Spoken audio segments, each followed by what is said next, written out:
అంతా కూడా చర్మిలమ్మల ఆవిడ ప్రస్తావిస్తారు. దయచేసి అందరూ కూడా ఆలోచించాల్సిన ఉద్దేశంతో ఇప్పుడు మన అందరికి కూడా సుపరిచితుడు మన ప్రియతమ నాయకులు ఈ జిల్లాకు 10 సంవత్సరాలు ఇన్ఛార్జ్ మంత్రిగా ఉన్నటువంటి మన రఘువీరారెడ్డి గారిని మాట్లాడవలసిందిగా కోరుతున్నాను.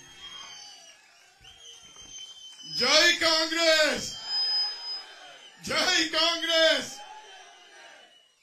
ఇప్పుడు మనమందరం వెయిట్ చేస్తున్నటువంటి వైఎస్ షర్మిలారెడ్డి గారు మాటలు వినేక కదా వచ్చింది. మీరు మళ్ళీ నేను ఇంకోసారి వస్తాను. ఆమె బయలుదేరడానికి ఫ్లైట్ టైం అవుతుంది. మనమందరం ఆమెను మాట్లాడమని కోరుతాం. జై కాంగ్రెస్.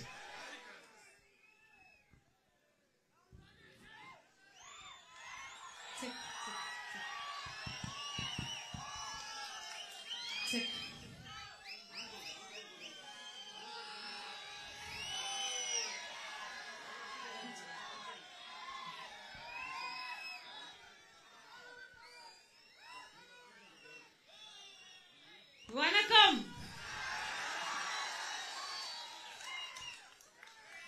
எப்படி இருக்கீங்க?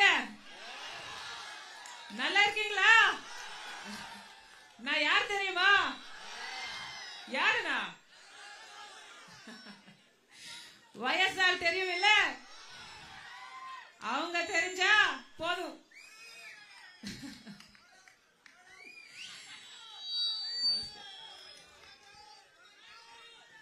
నగరి ప్రజలకు, రాజశేఖర రెడ్డి గారి అభిమానులకు, చేరి వచ్చిన ప్రతి అక్కకు, ప్రతి చెల్లికి, ప్రతి అన్నకు, ప్రతి తమ్ముడికి, ప్రతి అమ్మకు, ప్రతి అయ్యకు మీ రాజశేఖర రెడ్డి బిడ్డ మీ వైఎస్ షర్మిలారెడ్డి శిరస్సు వంచి చేతులు జోడించి మనస్ఫూర్తిగా కృతజ్ఞతలు చెప్పుకుంటోంది.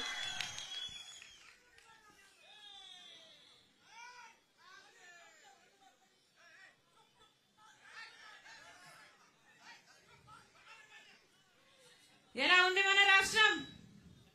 10 సంవత్సరాలైంది మన రాష్ట్రం ఏర్పడి. అభివృద్ధి ఏమైనా జరిగిందా? 10 సంవత్సరాలలో కనీసం పట్టుమని 10 కొత్త పెద్ద పరిశ్రమలు వచ్చాయా? మన బిడ్డలకు ఉద్యోగాలు వస్తున్నాయా? స్పెషల్ స్టేటస్ వచ్చిందా?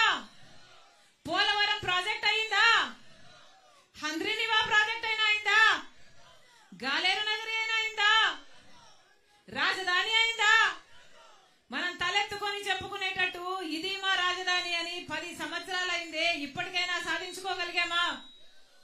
మరి ఏమైంది?